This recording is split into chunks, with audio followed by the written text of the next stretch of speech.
때가 참에 하나님의 약속은 반드시 성취된다. 아브라함이 약속을 철저히 믿다. 하나님께서 아브라함을 하란에서 불러내서 가나안으로 인도하셨다. 하지만 가나안에서 그에게 발붙일 만한 단 한 평의 땅도 주시지 않았다. 그 대신 아브라함에게 미래의 약속을 주셨다. 아브라함아, 너는 큰 민족을 이루게 될 것이고 그 민족이 이집트에서 400년 동안 종살이하게 될 것이다. 그 후에야 가나안을 유업으로 이어받는 민족이 될 것이다. 당시에 아브라함이 처해 있던 자기의 현실을 볼 때 그 약속은 믿을 수 없었다. 나이 75세였던 그에게는 큰 민족의 토대가 될 만한 후손이 단 한 명도 없었다. 하지만 아브라함은 하나님이 주신 약속을 굳게 믿었다. 지금은 비록 자식이 한 명도 없다 할지라도 자신의 몸을 통해서 반드시 자식이 태어날 것이요 그 자식이 큰 민족을 이루고 이집트에서 노예살이를 거쳐서 가나안 땅의 주인이 될 것임을 그는 철저하게 믿었다. 아브라함 가문이 그 약속을 철저히 믿은 증거. 아브라함은 막벨라 굴을 소유 매장지로 구입했다. 그래서 아내 사라가 죽자 그녀의 무덤으로 쓰기 위해서 해쪽 속 소유의 막벨라 굴을 구입했다. 아브라함은 그 땅을 거저가지라는 주인의 호의에도 불구하고 고집을 세워서 값을 지불하고 그 땅을 합법적으로 소유했다. 그 이유는 400년의 긴 세월 후에 이집트에서 살아갈 자기 후손들에게 그들이 삶의 궁극적 목적지로 삼아야 할 땅은 이집트가 아니라 가나안이라는 사실을, 그곳이 약속의 땅임을 일깨워주기 위함이었다. 그래서 자기 아내 사라를 먼저 그곳에 장사 지내고 자신도 바로 그 굴에 장사되었다. 2대 이삭 부부도 막벨라 굴에 장사되다. 아버지의 그 뜻, 하나님의 약속을 잘 알고 있던 아들 이삭 부부도 죽은 뒤에 바로 그 막벨라 굴에 장사되었다. 이삭이 나이 많고 늙어 기운이 지남에 죽어 자기 열조에게로 돌아가니, 자기 열조에게로 돌아갔다는 뜻은 조상의 뼈 무덤에 같이 묻혔다는 뜻이다. 즉 조상의 뼈가 있는 그 동굴 무덤에 자기도 거기에 합쳐졌다는 뜻이다.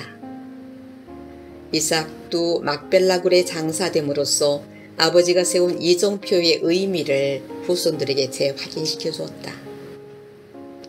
3대 야곱. 야곱은 애굽 총리 요셉의 초청을 받아서 애굽으로 내려가서 거기서 죽는다.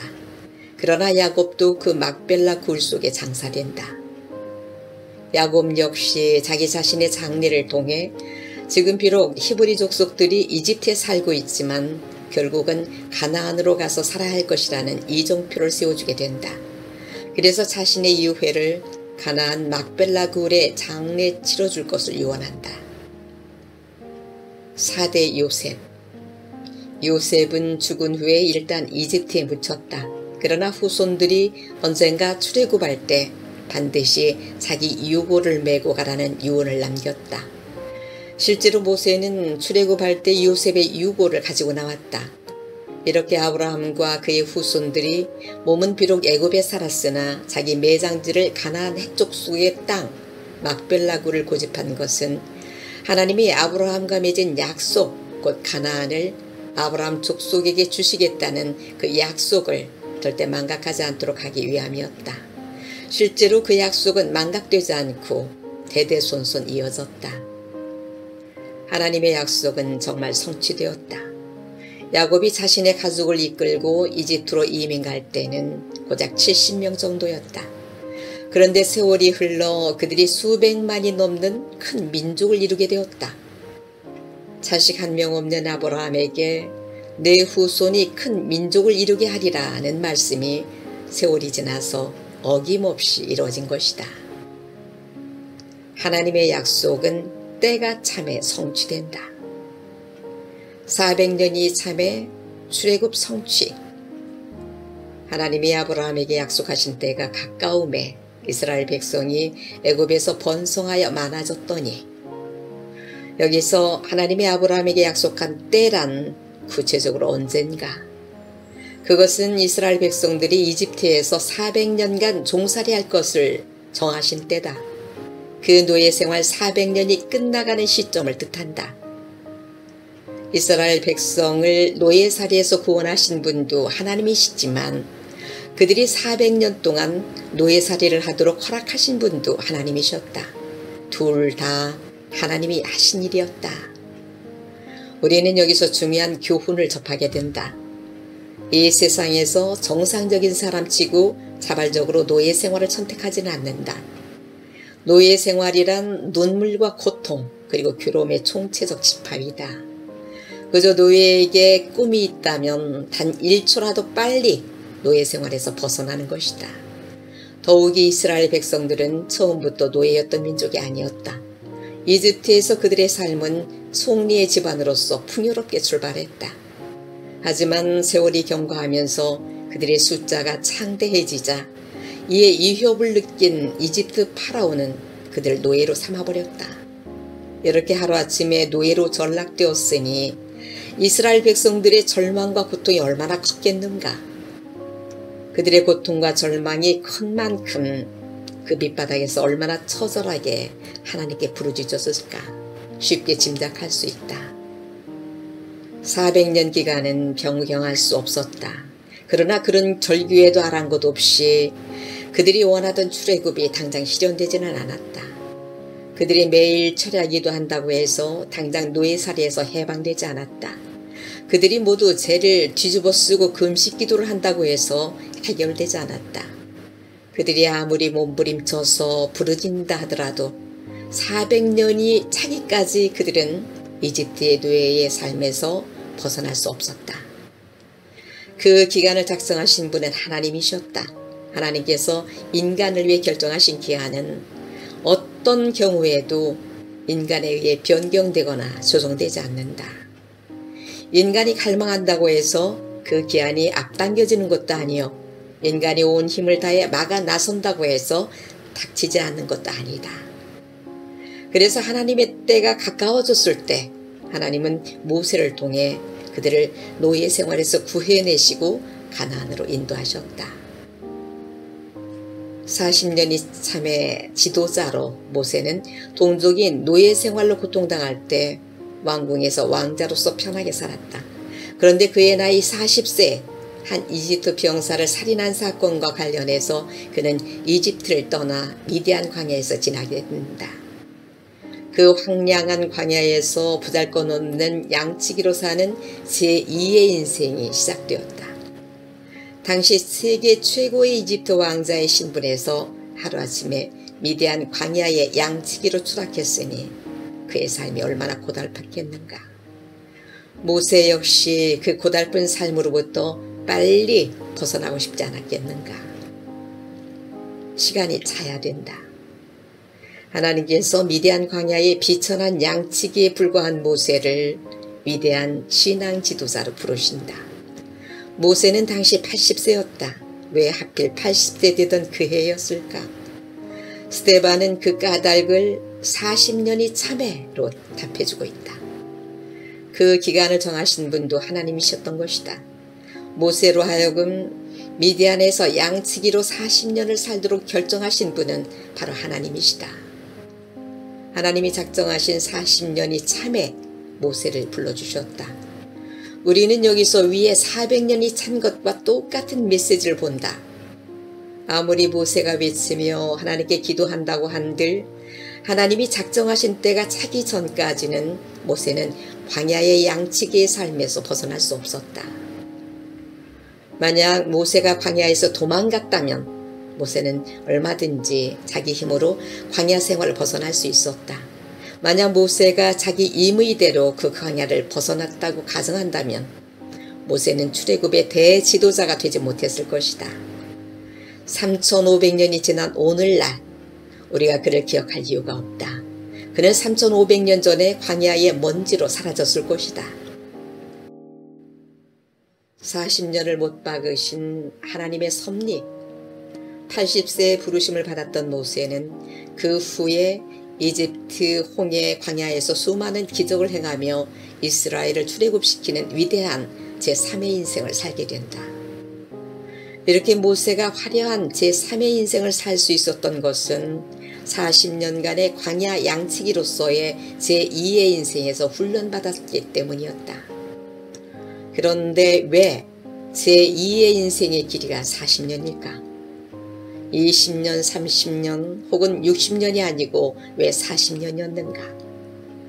모세보다 모세를 더 잘 아시는 하나님은 모세의 영적 수준에서 출발해서 출애굽의 대지도자로 준비되는 데는 40년이란 훈련기간이 필요함을 알고 계셨다. 이스라엘 백성도 400년이 참에 출애굽시켜서 가나안으로 인도해 주셨다. 이스라엘보다 이스라엘을 잘 아시는 하나님은 이스라엘이 가나안 땅을 유업으로 받는 선민이 되는데 400년의 훈련 준비 기간이 필요하셨음을 알고 계셨다. 이스라엘은 오랜 기간 노예 생활의 밑바닥 생활을 체험함으로써 강인한 민족으로 연단되었다. 그래서 이스라엘 민족은 그 후 3500년이 지난 지금까지 세계에서 가장 강한 민족성과 애국심을 지닌 민족으로 평가받는다. 우리나라 경상남북도 정도의 면적만 가진 이스라엘이, 그것도 아랍 나라들의 겹겹이 둘러싸인 이스라엘이 중동의 최강국으로 부상한 것은 결코 우연이 아닌 셈이다. 때가 참에 구세주가 탄생하시다.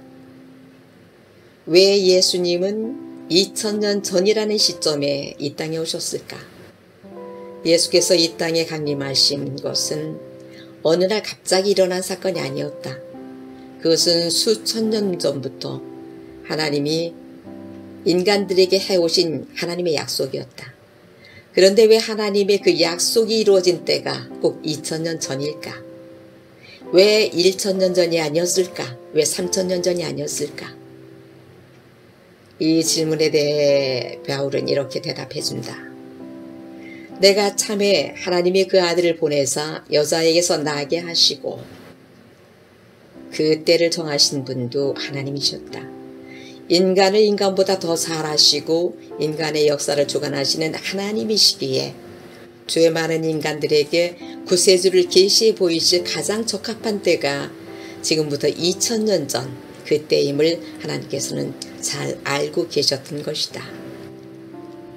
하나님의 약속은 영원 속에서 성취된다. 우리는 여기서 참으로 귀중한 교훈을 얻는다.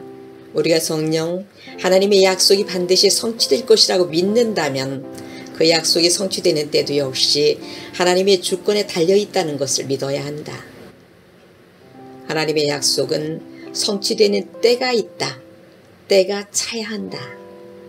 내가 하나님의 약속의 말씀을 철저히 믿는다고 해서 그 약속이 내가 정한 시기에 내 생전에 모두 이루어지는 것을 볼 것이라는 자기 집착에 빠져서는 안 된다. 그것은 하나님을 믿는 것이 아니라 자기 자신을 믿는 부질없는 것이다. 성도는 하나님의 약속을 믿기에 그 약속이 성취되는 때마저도 하나님께 맡긴다. 하나님의 약속은 영원 속에서 성취된다.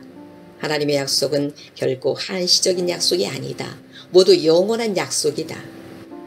따라서 우리가 하나님의 영원한 약속을 믿을 때 우리가 이 땅에 살아있는 동안 그 영원한 약속이 성취될 수도 있지만, 그러나 더 많은 약속들은 우리가 이 세상을 떠나 천국에 갔을 때, 즉 영원 속에서 성취된다는 것을 우리는 확실히 믿어야 한다는 것이다. 하나님의 약속은 영원한 데 반해 우리의 일생은 영혼의 한 부분밖에 되지 않는다. 이 사실을 바로 깨닫고 믿을 때 우리는 진정한 믿음의 조상이 될 수 있다. 대를 이어가며 성취된다. 아브라함, 이삭, 야곱, 요셉, 모세는 하나님의 약속을 믿되 그 약속이 영원한 약속인 것을 믿었다.